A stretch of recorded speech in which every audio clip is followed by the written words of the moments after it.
అందిస్తారు.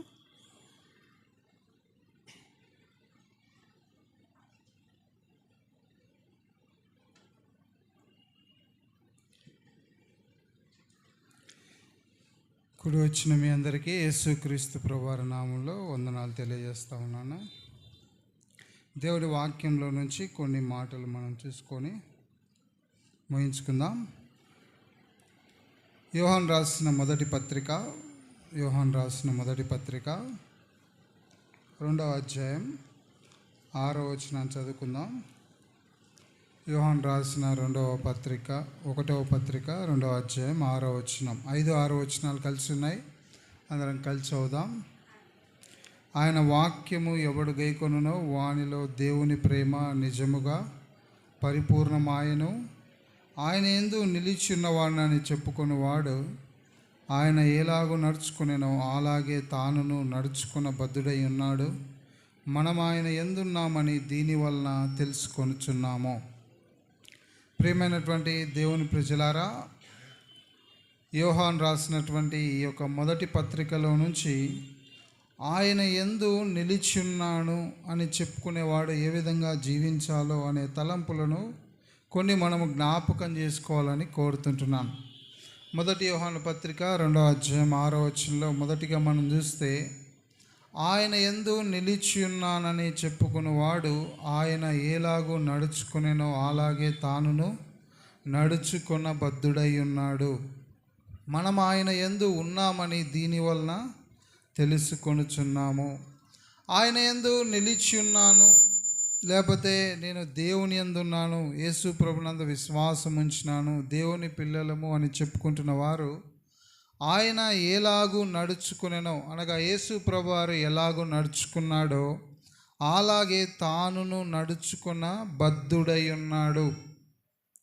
నడుచుకున్న బద్ధుడై ఉన్నాడు అంటే ఇంకా మినహాయింపు లేదు, ఖచ్చితంగా ఆ విధంగానే నడుచుకోవాలి. ఆయన ఎలాగూ నడుచుకున్నాడో అలాగే నడుచుకున్న బద్ధుడై ఉన్నాడు. చివరిగా అంటాడు, మనం ఆయన యందున్నామని దీని వలన తెలుసుకొంచున్నాం. మనం ఆయన యందున్నామని మనము ఎన్ని మీటింగ్లకు వస్తున్నామని చెప్పలేము, దేవునికి ఎంత కానుక ఇస్తున్నామని చెప్పలేము, దేవుని కొరకు ఎన్ని గొప్ప కార్యములు చేస్తున్నామని దాన్ని బట్టి చెప్పలేము. ఆయన యందు ఉన్నాము అని చెప్పడానికి ఒకటే ప్రూఫ్, నిదర్శనం ఏంటంటే ఆయనలాగా నడుచుకోవాలి. ఆయన యందు నిలిచున్నానని చెప్పుకుంటున్న మనము ఆయన వలె నడుచుకున్న బద్ధులమై ఉంటున్నాం.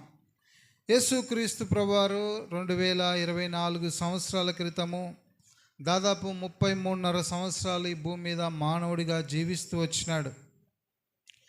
అయినప్పటికీ 2024 సంవత్సరాలు గడిచినప్పటికీ కూడా ఇప్పటికీ ఆయన జీవితం అనేకులను ప్రభావితం చేస్తూ ఉంది. ఆయన జీవితం ద్వారా అనేకులు మార్పు చెందుతూ వస్తున్నారు. యేసు ప్రభువారు ఏ విధంగా నడిచినారు అని తెలుసుకోవాలంటే మనము 4 సువార్తలు తర్వాత పత్రికలను మంచిగా బాగా ధ్యానించినట్లయితే గ్రహించగలుగుతాం. యేసు ప్రభువారు ఏ విధంగా నడుచుకున్నాడు. మనము ఈ క్రిస్మస్ సీజన్లో ఉంటున్నాం. యేసు ప్రభు జీవితంలో నుంచి అనేక విషయాలు నేర్చుకుంటున్నాం. యేసు ప్రభువారు ఎలాగూ నడుచుకున్నాడో ఆ విధంగా భూమి మీద నీవు నేను నడుచుకున్న బద్ధులమై ఉంటున్నాం. యేసు ప్రభు యొక్క దీనత్వాన్ని మనం చూస్తాం. ఫిలిప్పీ పత్రిక 2వ అధ్యాయంలో దేవుని స్వరూపం కలిగిన వాడై ఉండి దేవునితో సమానంగా ఉండుట విడిచిపెట్టకూడని భాగ్యమని ఎంచుకొనలేదు, కానీ మనుషుని పోలికగా పుట్టి దాసుని స్వరూపం ధరించుకొని తను తానే రిక్తునిగా చేసుకొనెను. యేసు ప్రభువారు ఆ విధంగా నడుస్తూ వచ్చినాడు. యేసు ప్రభువారు ఒక మానవుడిగా మారినాడు, అంతేకాదు దాసునిగా మారినాడు. యేసు ప్రభువారు మానవుడిగా మారినాడు మొదటిగా, రెండవదిగా దాసుడు సర్వెంట్గా మారినాడు. అందుకే మత్తయి సువార్త 20:28లో మనం చదువుకుంటూ వచ్చినాం, ఆరాధనలు కూడా విన్నాం. మనుష్య కుమారుడు పరిచారం చేయించుకుంటకు రాలేదు, కానీ పరిచారం చేయుటకును అనేకులకు ప్రతిగా విమోచన క్రయధనముగా తన ప్రాణం ఇచ్చుటకు వచ్చెను. ఆయన పరిచర్య చేయడానికి వచ్చినాడు. యోహాను సువార్త 13వ అధ్యాయంలో మనం చూస్తే యేసు ప్రభువారు శిష్యుల పాదములు కడిగిన తర్వాత బోధకుడను ప్రభువుడనైన నేను ఈ విధంగా చేయుచున్నాను కనుక మీరు కూడా చేయనట్లుగా మీకు మాదిరి ఉండునట్లుగా ఈ విధంగా చేస్తూ వచ్చినానని చెప్పాడు. కాబట్టి యేసు ప్రభువారు బోధకుడుగా ఉన్నప్పటికీ కూడా ఆయన దాసుని స్వరూపం ధరించుకున్నాడు. ఆయన ఒక టవల్ తీసుకొని నడుము కట్టుకొని శిష్యుల పాదములను కడుగుటకు మొదలు పెట్టాను అని యోహాను సువార్త 13వ అధ్యాయంలో మనం చూస్తాం. దాసుని స్వరూపాన్ని ధరించుకున్నాడు. ఆరాధన వర్తమానంలో మనం విన్నాం. 2 కొరింథీ 8:9 చూస్తాం, దరిద్రుడయ్యాడు.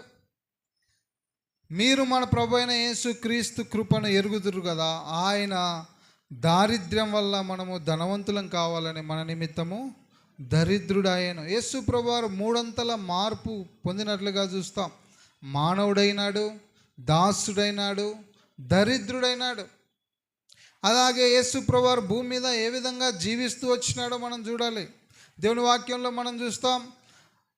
1 పేతురు 2వ అధ్యాయం 1వ వచనంలో రాయబడింది, ప్రభువు దయాళుడని మీరు రుచి చూచి ఉన్నాయల్లా.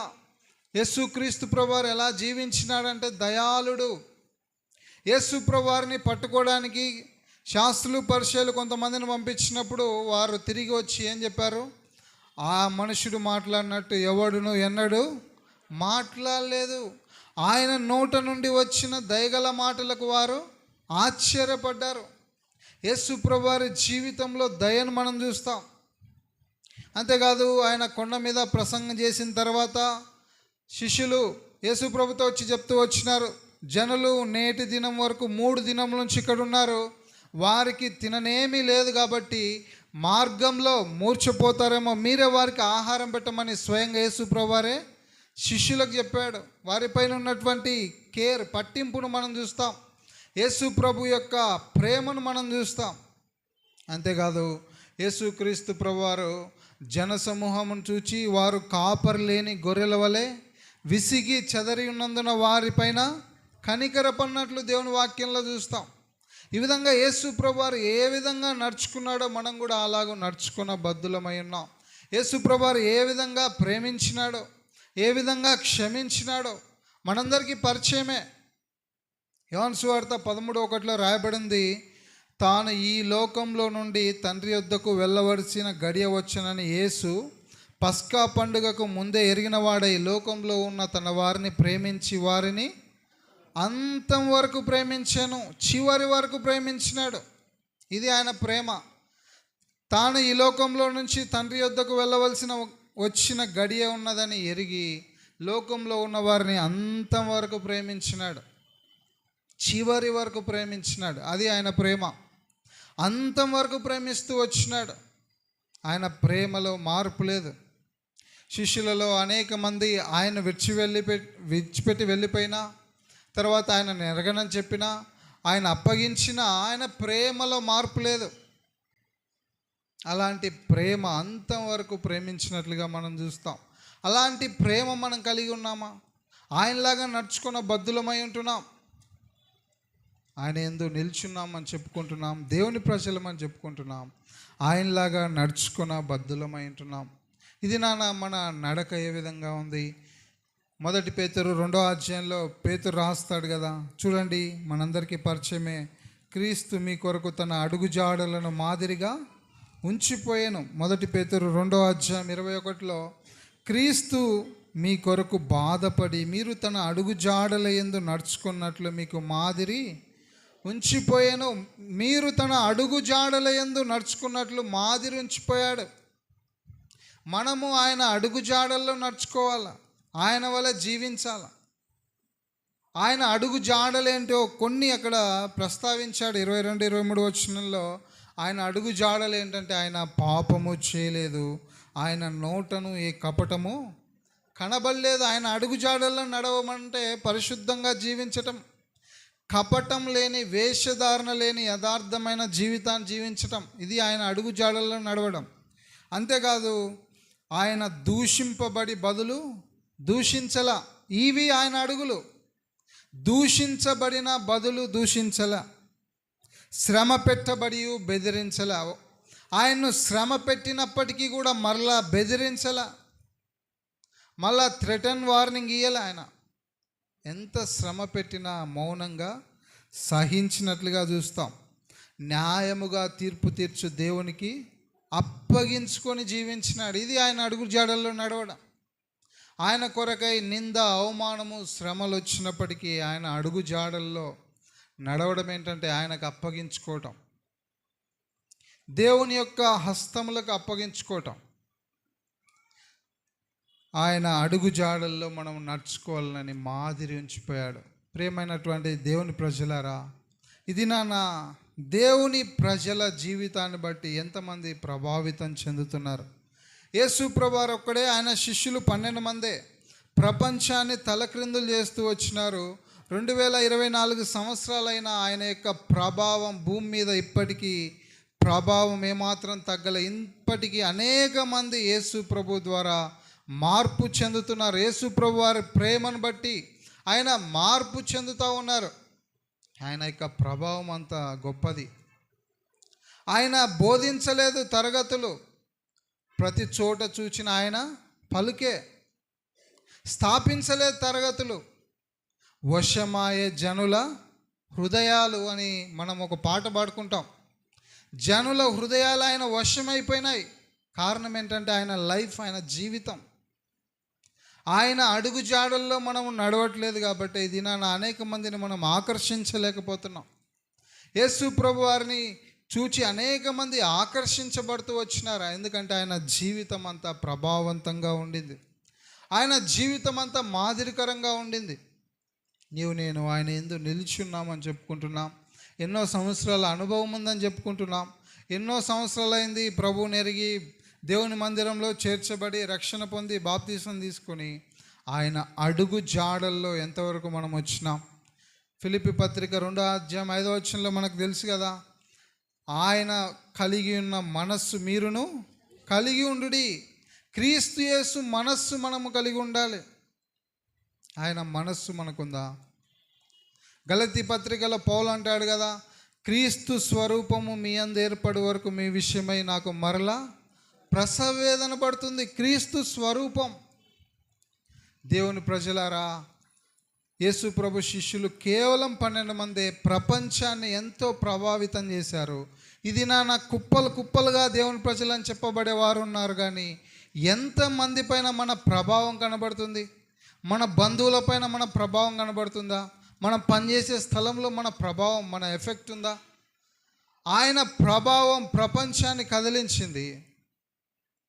అపోస్తులైన పౌలు జీవించినప్పుడు అగ్రిప్పతో మాట్లాడుతున్నప్పుడు అగ్రిప్ప అన్నాడు, ఇంత సులభంగా నన్ను క్రైస్తవునిగా చేయగోర్చున్నావా అన్నాడు.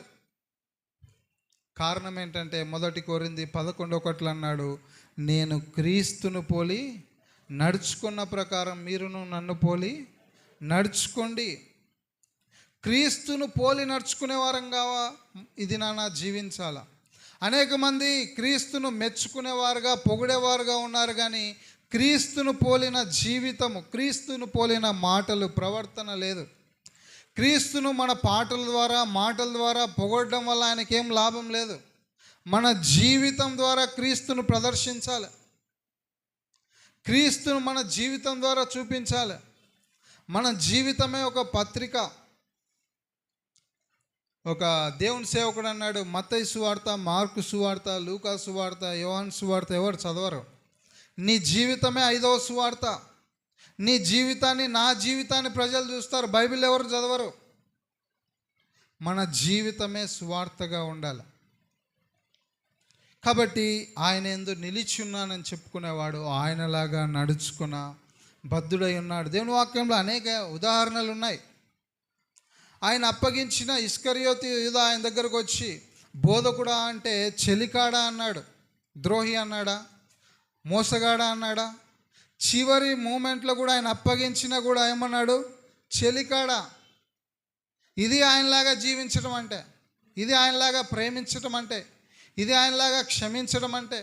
అక్కడ ఉన్నటువంటి యెరూషలేములో ఉన్న ప్రజలు వీని రక్తం మా మీద, మా పిల్లల మీద ఉండునుగా కానీ కేకలేస్తున్నా, తండ్రి వీరేమి చేయుచున్నారో వీరు ఎరుగరు కనుక వీరిని క్షమించుము. అది క్రీస్తు చూపిన మాదిరి, అది క్రీస్తు యొక్క అడుగు జాడలు.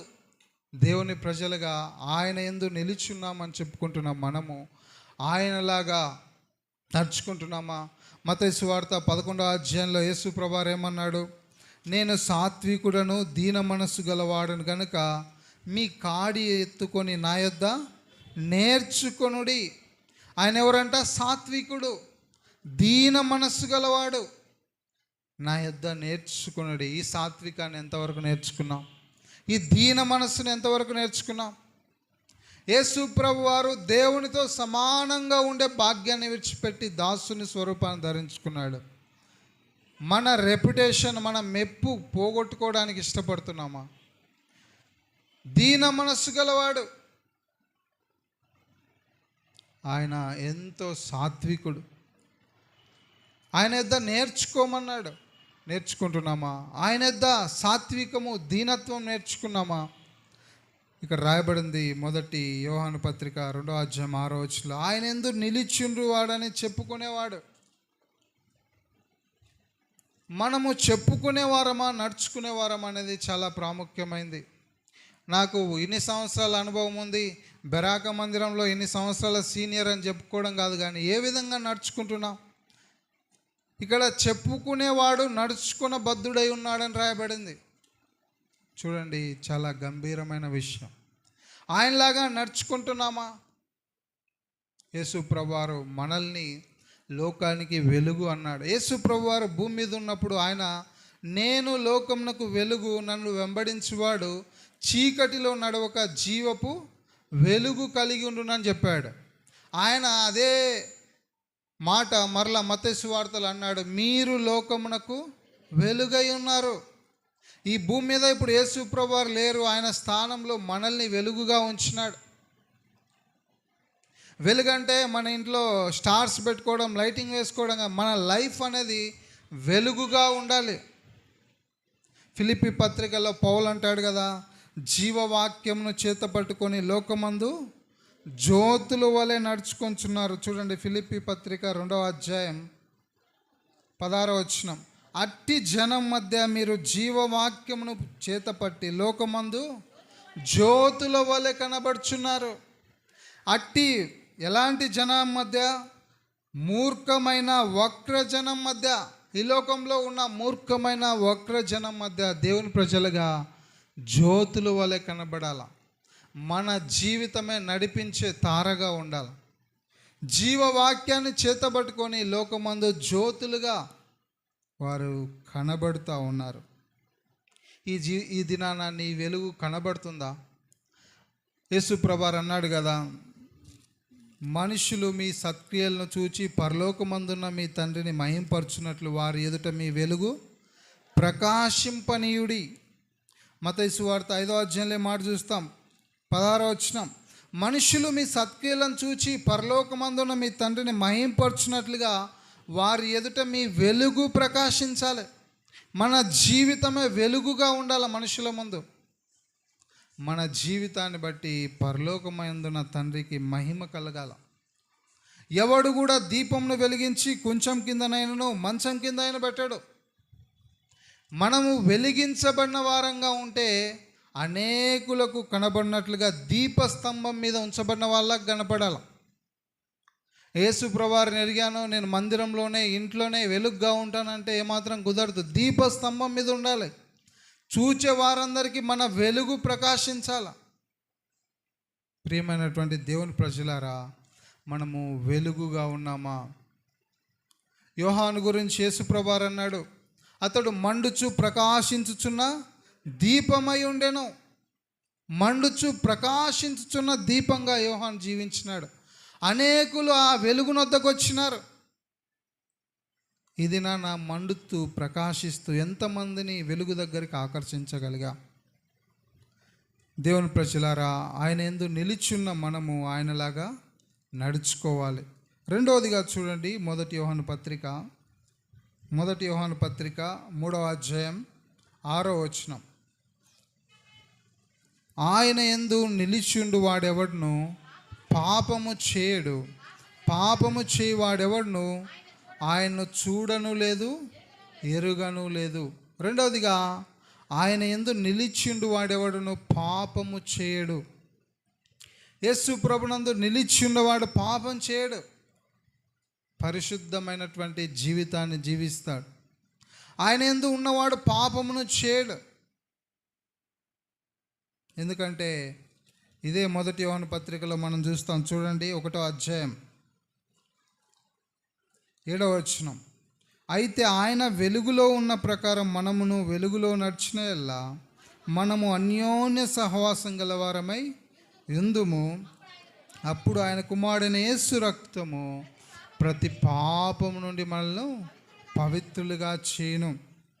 ఆయనతో అన్యోన్య సహవాసం నిజంగా మనకుంటే, ఆయన వెలుగులో నడిచినట్లుగా మనం వెలుగులో నడిస్తే, ఆయన కుమారుడైన యేసు రక్తం ప్రతి పాపం నుండి మనల్ని పవిత్రులుగా చేస్తుంది.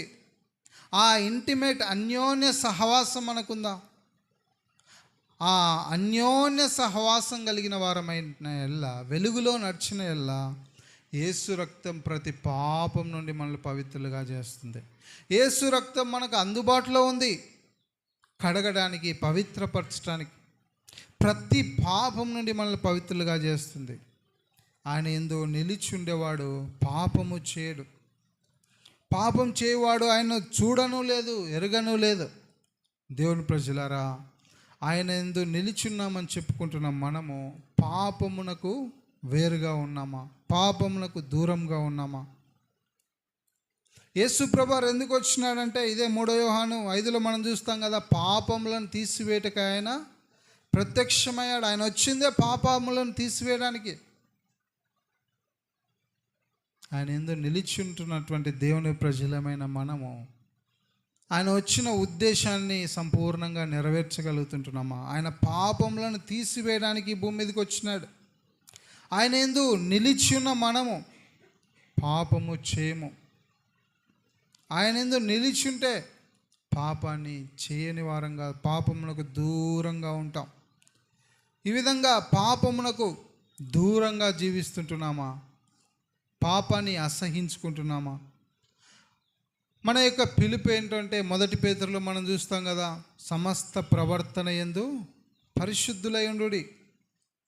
1 పేతురు 1వ అధ్యాయం 16వ వచనంలో చూస్తాం, మీరు సమస్త ప్రవర్తన యందు పరిశుద్ధులై ఉండుడి. అంతేకాకుండా కొరింథీయులకు రాసిన 1 పత్రికలో ఒక మాట రాస్తాడు, క్రీస్తు యేసునందు. చూడండి, 1 కొరింథీ 1వ అధ్యాయంలో 2వ వచనం. కొరింథీలో ఉన్న దేవుని సంఘమునకనగా క్రీస్తు యేసునందు పరిశుద్ధపరచబడిన వారై పరిశుద్ధులుగా ఉండుటకు పిలువబడిన వారు. మనం ఎందుకు పిలువబడ్డామంటే పరిశుద్ధులుగా ఉండడానికి పిలువబడ్డాం. పరిశుద్ధపరచబడినాం, పరిశుద్ధులుగా ఉండడానికి పిలువబడ్డాం. ఈ పరిశుద్ధపరచబడుట అనేది అనుదిన ప్రక్రియ. ప్రతిదినం పరిశుద్ధపరచబడాలి. ఎందుకంటే ఆయన వచ్చేంత వరకు కూడా మనల్ని మనము పవిత్రపరచుకోవాలి. మనం చూస్తాం కదా, 1 యోహాను పత్రిక 3వ అధ్యాయంలో మనం చూస్తాం, ప్రియులారా 2వ వచనం, ప్రియులారా ఇప్పుడు మనము దేవుని పిల్లలమై ఉన్నాము, మనమిక ఏమవుదుమో అది ఇంకా ప్రత్యక్షపరచబడలేదు. కానీ ఆయన ప్రత్యక్షమైనప్పుడు ఆయన ఉన్నట్లుగానే ఆయనను చూతుము గనుక ఆయనను పోలియుందుమని ఎరుగుదుము. ఆయన యందు ఈ నిరీక్షణ పెట్టుకొనిన ప్రతివాడు ఆయన పవిత్రుడై ఉన్నట్టుగా తన్ను పవిత్రునిగా చేసుకొనును. ఈ నిరీక్షణ మనకుంటే, ఆయన వచ్చినప్పుడు ఆయన పోలి ఉంటాం, ఆయనతో ఉంటాం అన్న నిరీక్షణ మనకుంటే, ఈ నిరీక్షణ పెట్టుకొనిన వాడు ఆయన ఎట్లా పవిత్రుడిగా జీవించినాడో అలా పవిత్రులుగా జీవించాలి.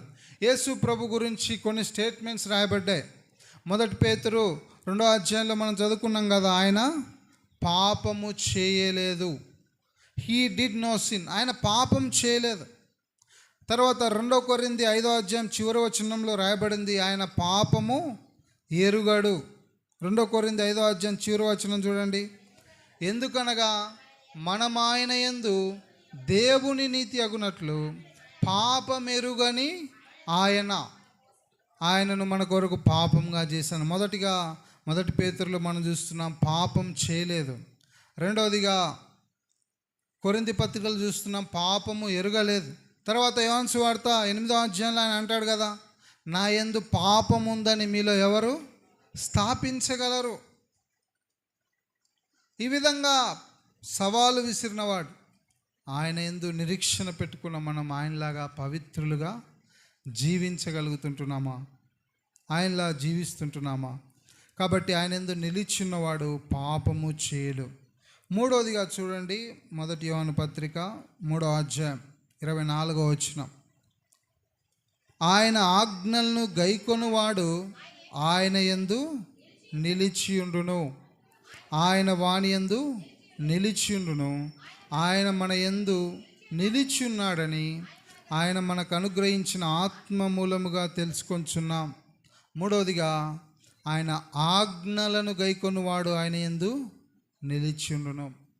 ఆయన యందు నిలిచియున్నామని చెప్పుకుంటున్నాం. మనము ఆయన ఆజ్ఞలను గైకొన బద్దులమై ఉంటున్నాం. దేవుని వాక్యమును బట్టి మన అడుగులు స్థిరపరచబడాలి. దేవుని వాక్యాన్ని గైకొనే వారంగా మనం ఉండాలి. ఆయన చెప్పినట్లుగా చేసే వారంగా ఉండాలి. దేవుని ఆజ్ఞలను గైకొనేవారుగా ఉండాలి. దేవుని మాటల ప్రకారం మనం జీవిస్తున్నాము. ఆయన యందు నిలిచిండేవాడు ఆయన ఆజ్ఞలను గైకొనును. నా మాట విని వాటి చొప్పున చేయు ప్రతివాడు బండ మీద తన ఇల్లు కొట్టుకొని నా బుద్ధిమంతుని. నా మాట విని వాటి చొప్పున చేయువాడు.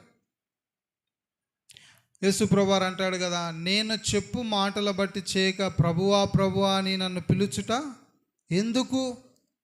లూకా సువార్తలు అంటాడు, నేను చెప్పు మాటల ప్రకారం చేయక ప్రభువా ప్రభువా అని నన్ను పిలవడం ఎందుకు? ఆయన మా ఆజ్ఞలను అనుసరిస్తున్నామా? ఆయన ఆజ్ఞలు గైకొనేవాడే ఆయన ప్రేమించేవాడు. యోహాను సువార్తలో మనం చూస్తాం, ఆయన ఆజ్ఞలు గైకొనేవాడు ఆయన ప్రేమించును. ఆయన ఆజ్ఞలు గైకొంటున్నామా? చూడండి, యోహాను సువార్తలో ఈ మాట చదువుదాం. యోహాను సువార్త 14వ అధ్యాయం 15వ వచనం. మీరు నన్ను ప్రేమించిన ఎల్లా నా ఆజ్ఞలను గైకొందురు. నిజంగా యేసు ప్రభు పైన ప్రేమ ఉంటే ఆయన ఆజ్ఞల్ని గైకొనే వారంగా ఉండాలి. ఆయన మాటను బట్టి మన జీవితము అడుగు జాడలు ఉండాలి. ఆయన మాటల ప్రకారం జీవిస్తున్నామా? మనము దేవుని వాక్యమే మన జీవితంలో స్టాండర్డ్గా ఉందా? దేవుని వాక్యమే మనకు బేస్గా ఉందా అన్నిటికీ? ఆయన ఆజ్ఞల ప్రకారం చేస్తున్నామా? దేవుని వాక్యంలో చూస్తాం, నోహు గురించి రాయబడింది. నోహు అట్లు చేసాను. ఎట్లు చేశాను? ఆయన చెప్పినట్లు చేశాడు.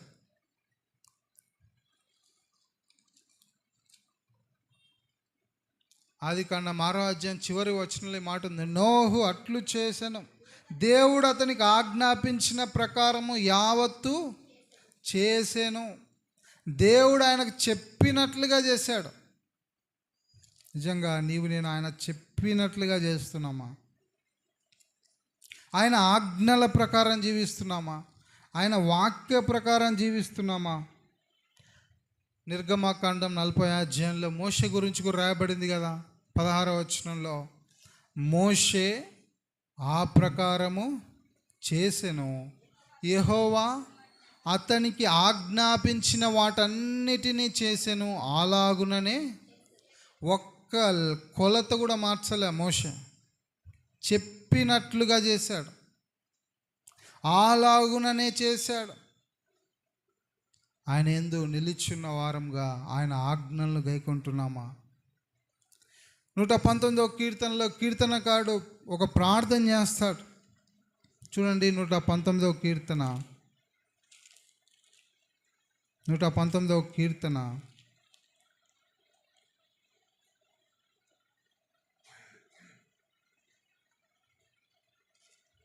119వ కీర్తనలో మనం చూస్తే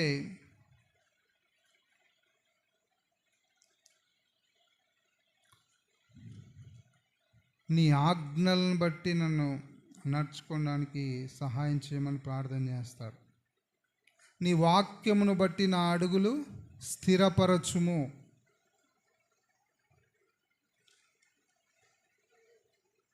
అక్క చదవండి ఎవరైనా ఒక. నీ వాక్యమును బట్టి నా అడుగులు స్థిరపరచుము అని ఉంటుంది.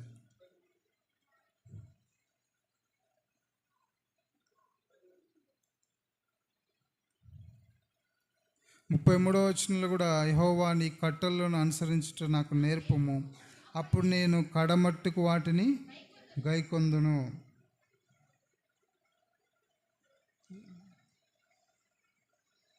నీ వాక్యమును బట్టి నా అడుగులు స్థిరపరచుము అని 133వ వచనం. నీ వాక్యమును బట్టి నా అడుగులు స్థిరపరచుము. చూడండి, నీ వాక్యమును బట్టి నా అడుగులు స్థిరపరచుము, ఏ పాపమును నన్ను ఎలనీయకము.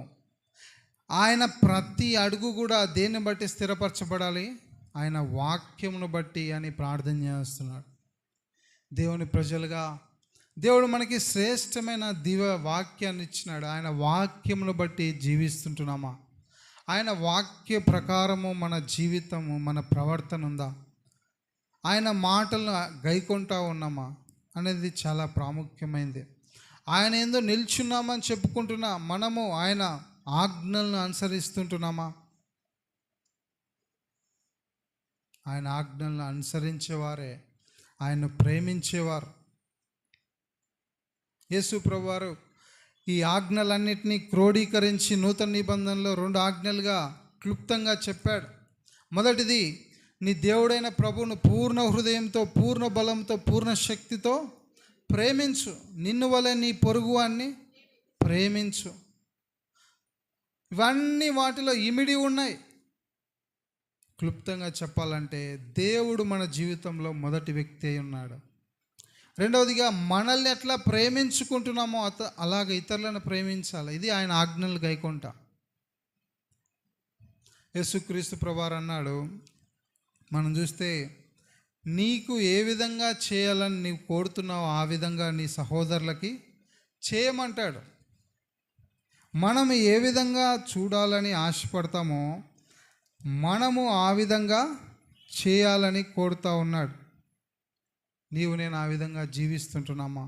మనము ఏ ఎక్స్పెక్టేషన్, ఏ ఆశతో జీవిస్తున్నామో ఇతరుల నుంచి, అది మొదట మనం చేయాలి. ఇతరుల నుంచి ఆ ఘనత, గౌరవం కోరకముందు మనం ఇతరులకు ఆ గౌరవము, ఘనత, మర్యాద ఇవ్వాలి. ఇతరులు ఆ విధంగా క్షమించగలగాలి, ప్రేమించగలగాలి. అప్పుడు ఆయన అది మనకు అనుగ్రహించేవాడుగా ఉన్నాడు. ఇక్కడ రాయబడుతూ వచ్చింది, ఆయన యందు నిలిచిన్నవాడు ఆయన ఆజ్ఞలను గైకొంటాడు. చివరిగా ఇంకొక తలంపు జ్ఞాపకం చేసుకుందాం. 1 యోహాను పత్రిక 4వ అధ్యాయం 13వ వచనం చూడండి. దీనివల్ల మనం ఆయన యందు నిలిచి ఉన్నామని, ఆయన మన యందున్నాడని తెలుసుకొంచున్నాము. ఏలైనగా ఆయన మనకు తన ఆత్మలో పాలు దయచేసి ఉన్నాడు. దేని వలన అంటే 12వ వచనం చూడండి. ఏ మానవుడును దేవుణ్ణి ఎప్పుడును చూచి ఉండలేదు. మన మొక్కనినొకడు ప్రేమించిన ఎల్లా దేవుడు మన యందు నిలిచి ఉండును. ఆయన ప్రేమ మన యందు సంపూర్ణమగును. ప్రేమ యందు నిలిచున్నవాడు ఆయన యందు నిల్చున్నాడు. 16వ వచనంలో ఉంది చూడండి స్పష్టంగా. మన ఎల్లా దేవునికి ఉన్న ప్రేమను మనం ఎరిగిన వాడవై దానిని నమ్ముకొనుచున్నాము. దేవుడు ప్రేమాస్వరూపి అయి ఉన్నాడు.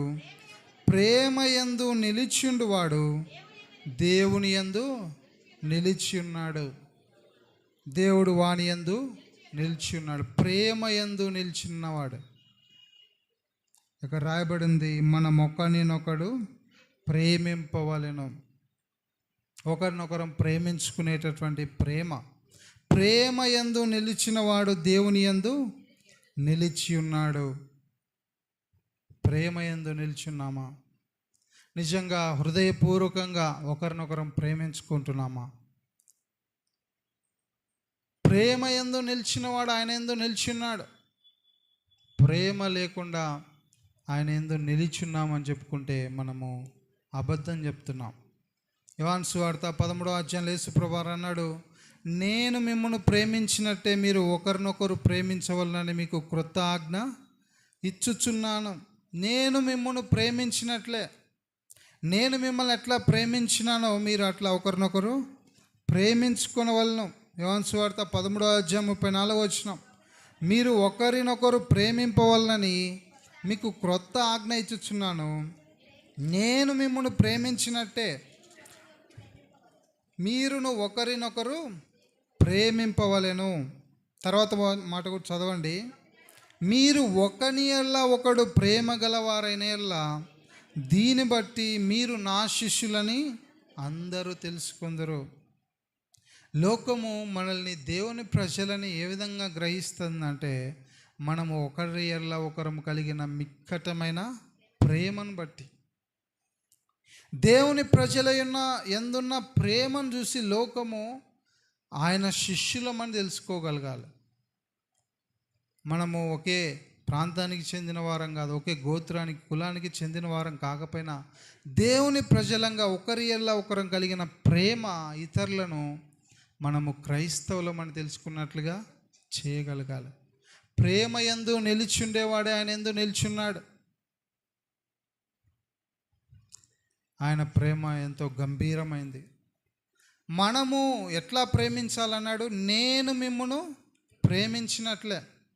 ఆయన ఎట్లా ప్రేమించినాడో మనం చూసాం. మనము ప్రేమించటానికి ఆధారం అది. ఆయన ఎట్లా ప్రేమించినాడో అట్లా ప్రేమించాలి.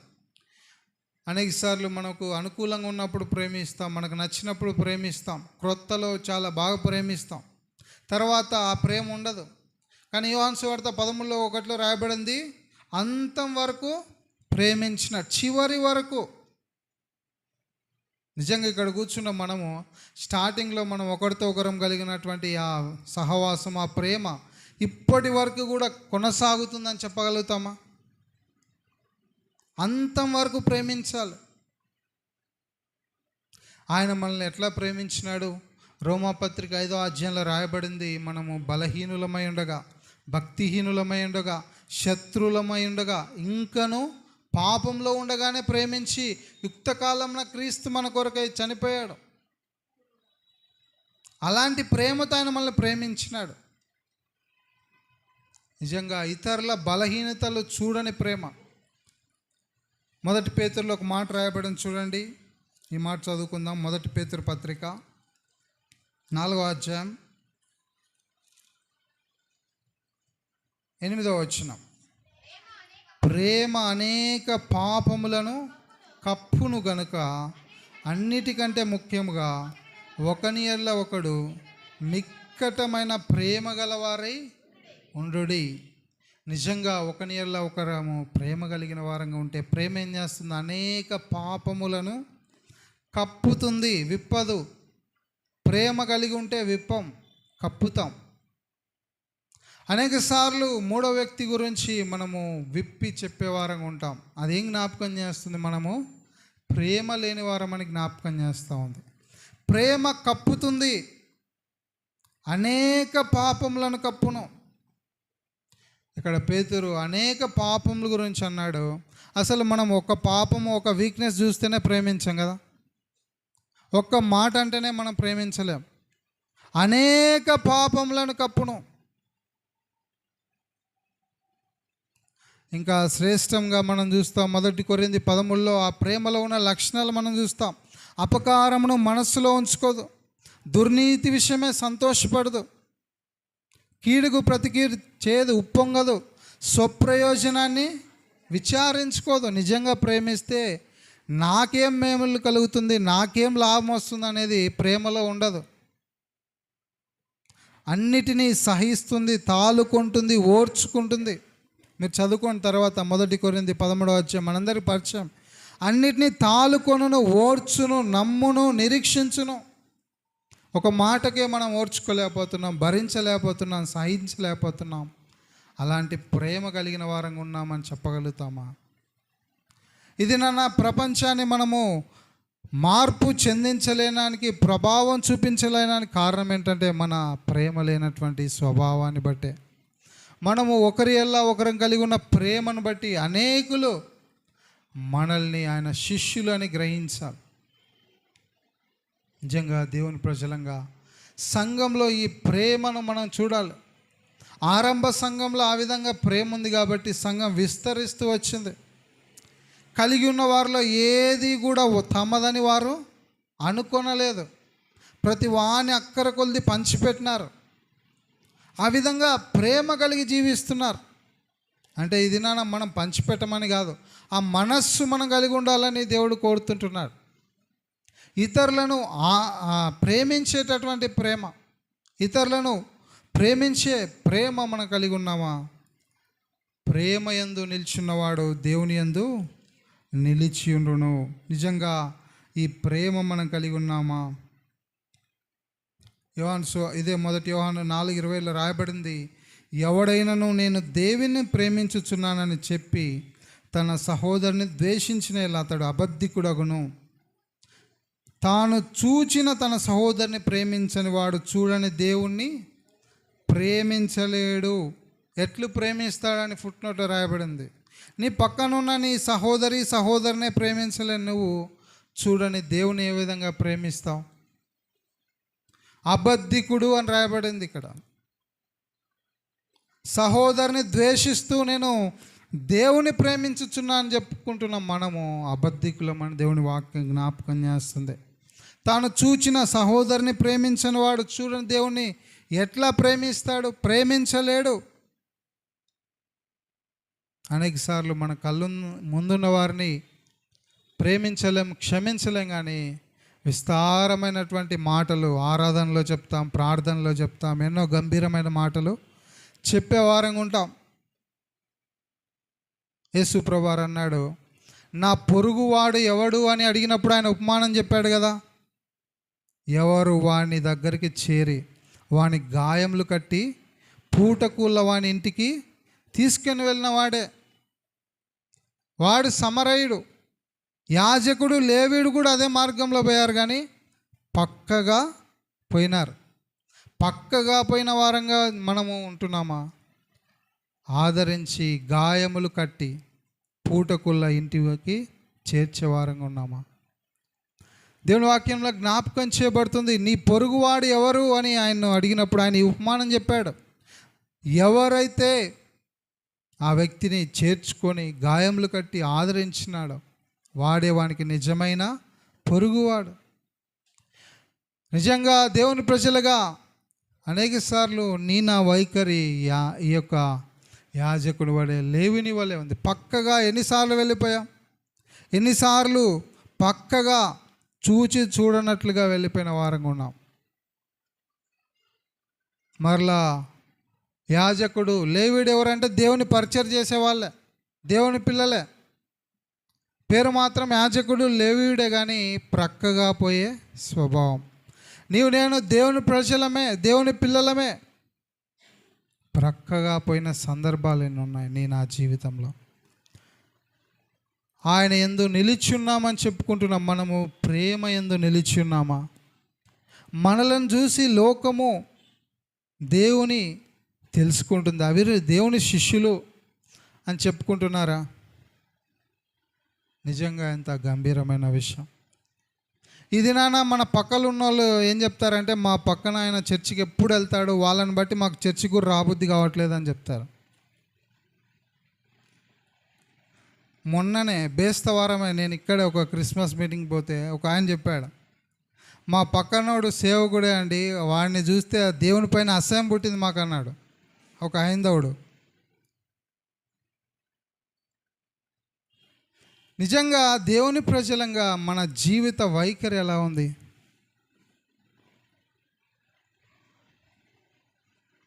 ఒక హ్యూమానిటీ, మానవత్వం కనీసం మనలో కనబడాలి కదా.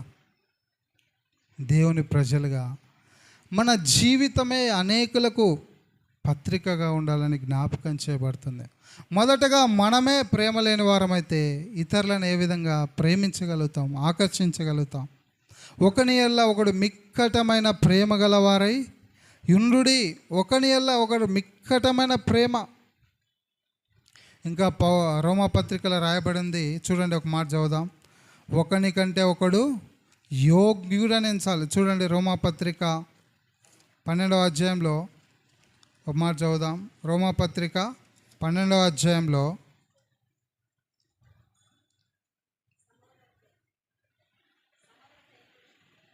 10వ వచనం, సహోదర ప్రేమ విషయంలో ఒకని యందు ఒకడు అనురాగం గలవారై ఘనత విషయంలో ఒకరినొకడు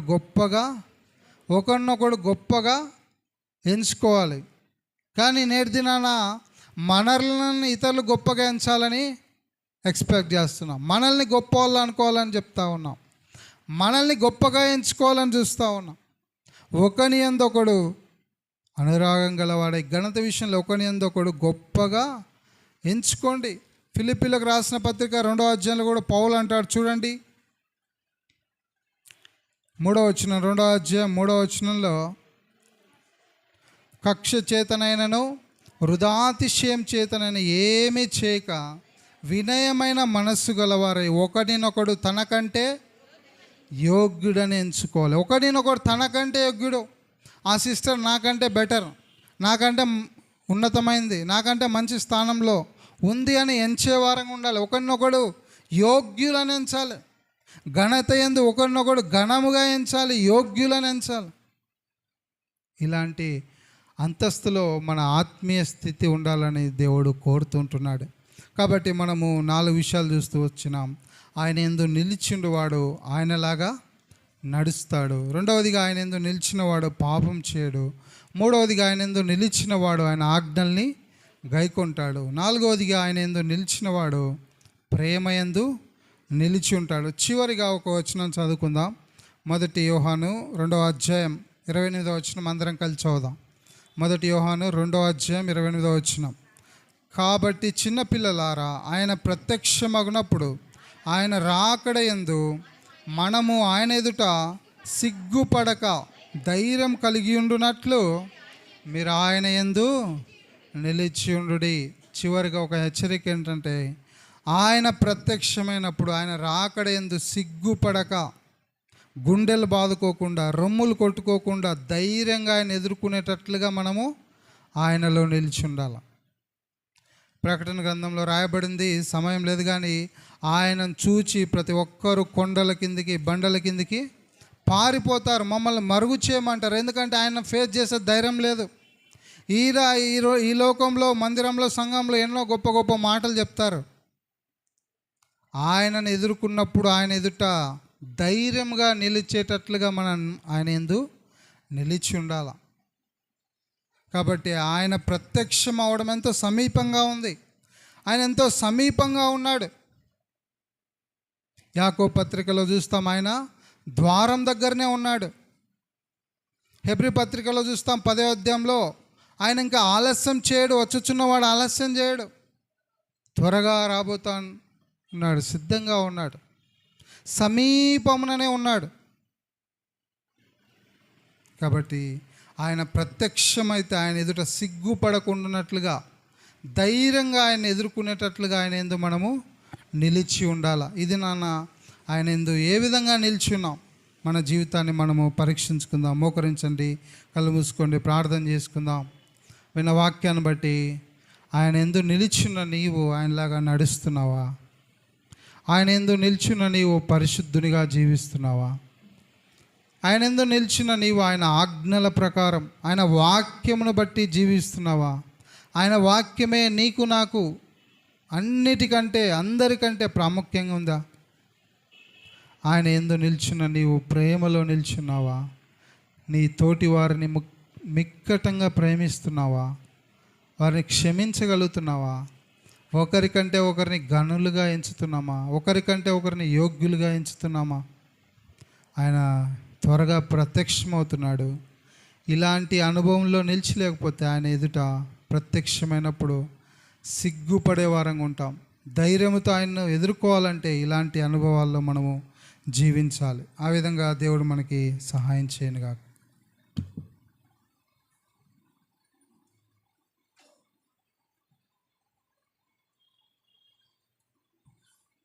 ప్రార్థన చేసుకుందామండి.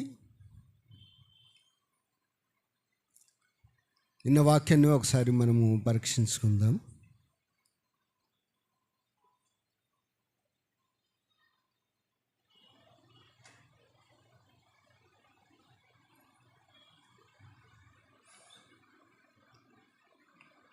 ఆయన మూలముగా జీవించటానికి యేసుక్రీస్తు లోకానికి వచ్చారు. ఆయనలో జీవించుచున్నామని చెప్పుచున్న మనము ఆయన వాక్య ప్రకారము జీవిస్తున్నామా? ఆయనలో జీవించువారు పాపం చేయరు, ఆయనలో జీవించువారు ఆజ్ఞలు గైకొంటారు, ప్రేమ కలిగి ఉంటారు. ఆయనలో జీవించువారు ధైర్యంగా ఉంటారు.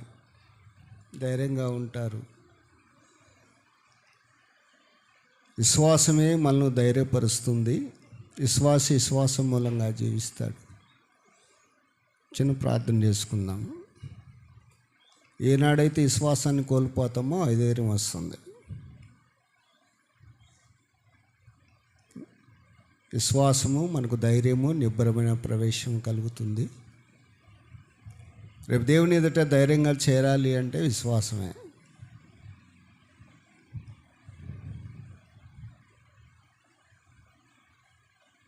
మీరే లోకమునకు వెలుగై ఉన్నారు.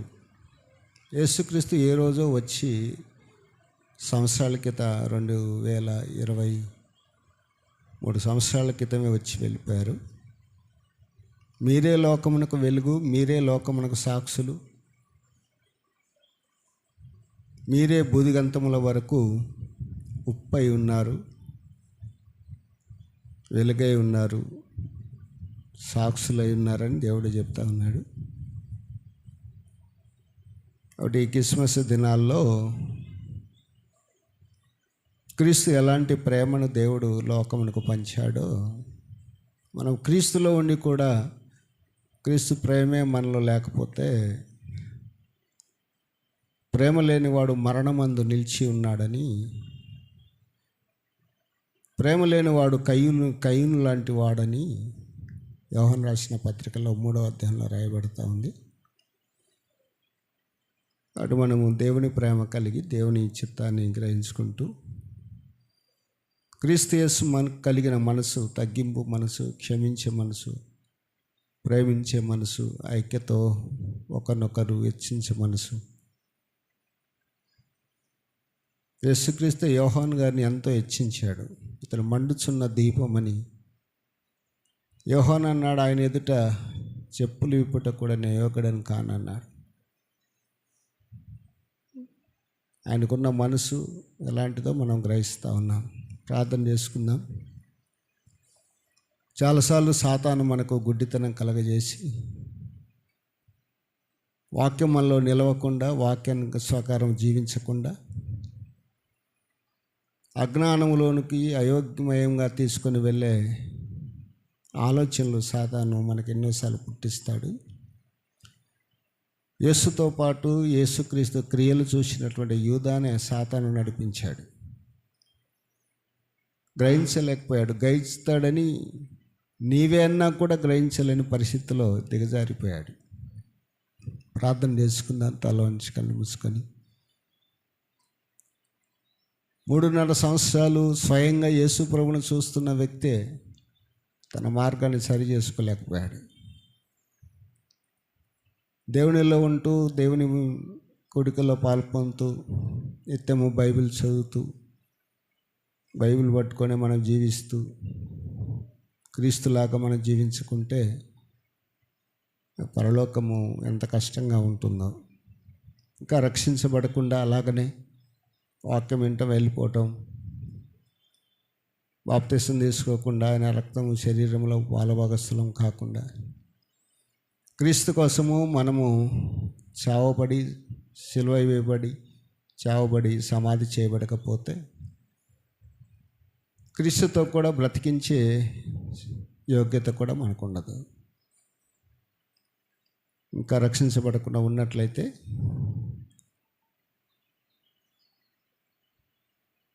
క్రీస్తు కోసము మనము సిలువ వేయబడాలి. మన పాపం నిమిత్తం మనం సిలువ వేయబడినప్పుడు, సిలువ వేయబడి చనిపడి సమాధి చేయబడితేనే యేసుక్రీస్తు ద్వారా నూతన జీవం, నూతన వ్యక్తిగా మార్చబడతారు. తీర్మానం చేసుకొని, ప్రభువా మా జీవితాన్ని రక్షించుకోండి, మార్చండి, వాక్యాలు చదువుతున్నాము అలాగా జీవించలేకపోతున్నాము అని ప్రార్థన చేసుకుందాం.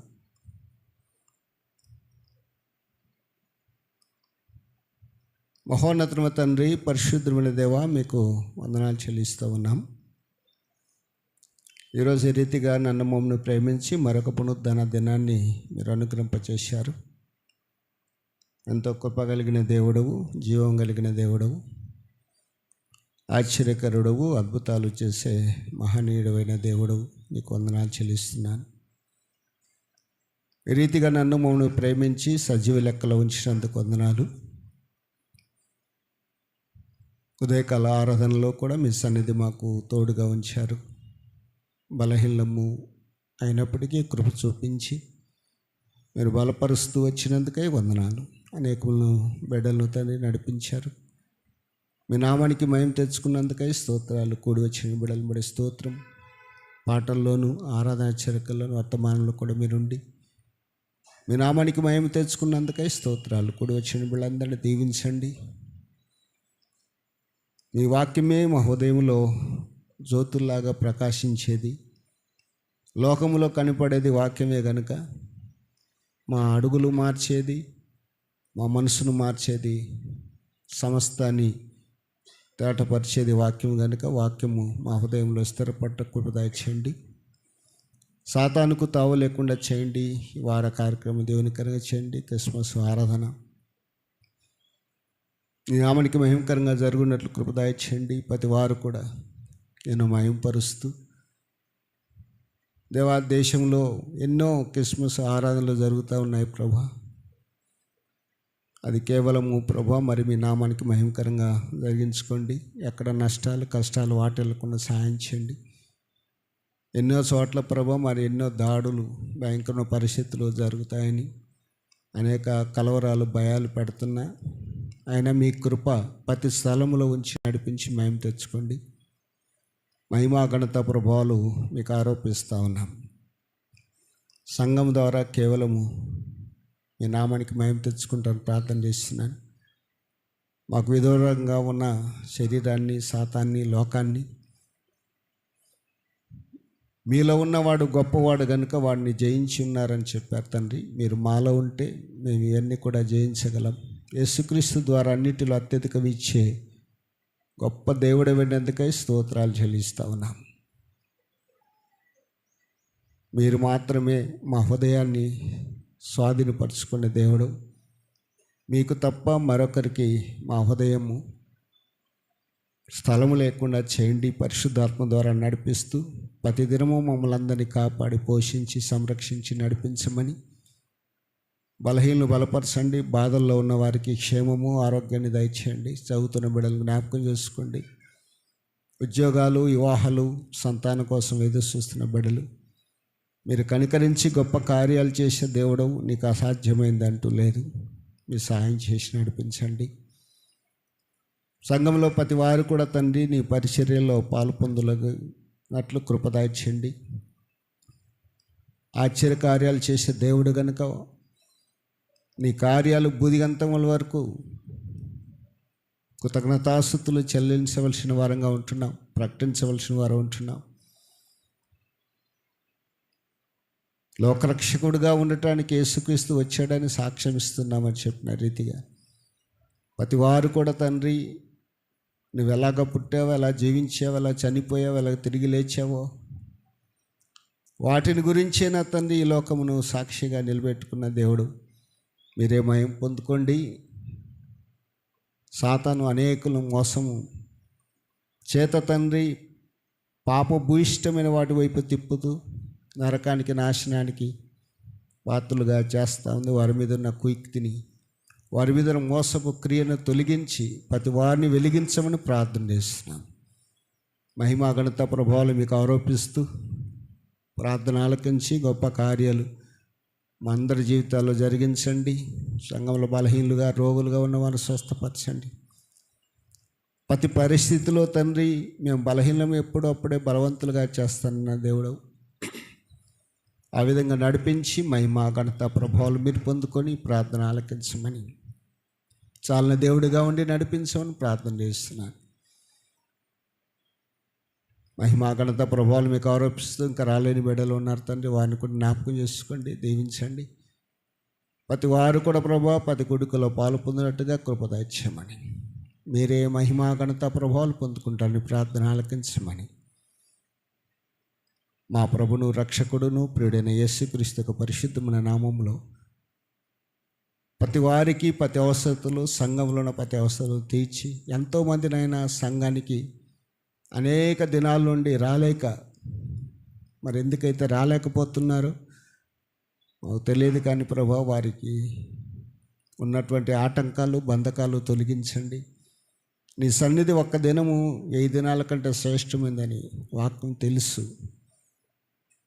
కానీ దాన్ని అనుసరించలేని స్థితిలో ఉన్న బిడ్డలందరినీ కూడా మీకు జ్ఞాపకం చేసుకొని వారి అడుగులు స్థిరపరిచి బలపరిచి నడిపించి మేము తెచ్చుకోండి. మహిమా ఘనత ప్రభావాలు మీకు ఆరోపిస్తూ నీ బిడ్డను తను ఇంకా బలపరిచి మేము తెచ్చుకోమని ప్రార్థన ఆలకించమని ఈ వాక్యం అందరి హృదయాలు ఫలింపచేయమని యేసుక్రీస్తుకు పరిశుద్ధమైన నామములో దేశమును రాజులను ప్రజలను సమస్తాన్ని కూడా మీ స్వాధీనం అందించుకొని చిత్తానుసారంగా నడిపించి బుద్ధివంతం వరకు సువార్త ప్రకటించబడి రాకడ కొరకు సంఘాలను సిద్ధపరచమని యేసుక్రీస్తు యొక్క పరిశుద్ధమైన నామంలో అడిగి స్తుతించి ప్రార్థిస్తూ ఉంటున్నాము తండ్రి.